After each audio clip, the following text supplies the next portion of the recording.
Artikl koji također imamo u ponudi u sklopu kompleta je predivna narukvica u srebrnom boji. Radi se o dizajnerskom kompletu.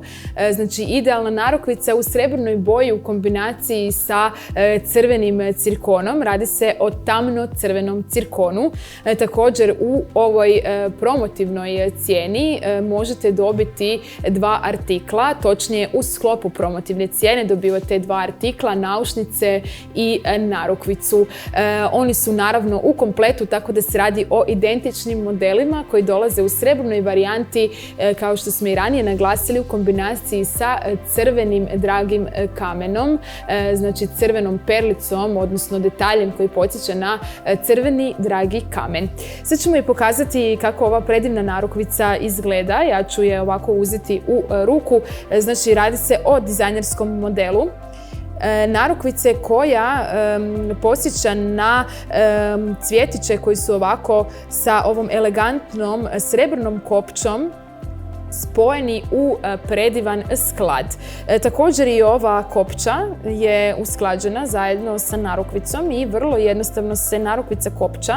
Možete i vidjeti, znači jednim potezom je možete zakopčati, tako da je zaista vrlo funkcionalna, a kopča je svakako prilagođena stilski izgledu narukvice, tako da ne morate se uopće bojati da će se kopča vidjeti. Znači ovi srebrni kvadratići su u sklopu kopče koju vrlo jednostavno možete kopčati. Tako da je svakako možete kombinirati na razne haljine.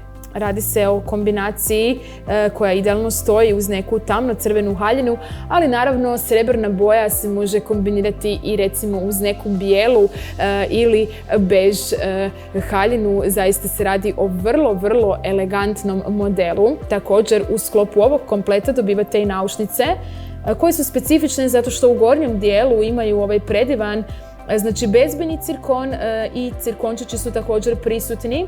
Znači ovdje u gornjem dijelu i donjem dijelu na srebrnom uzorku, a u sredini se nalazi ovaj crveni draguljčić. Svakako se radi o jedinstvenom kompletu koji po promotivnoj cijeni možete naručiti na naš broj telefona odmah.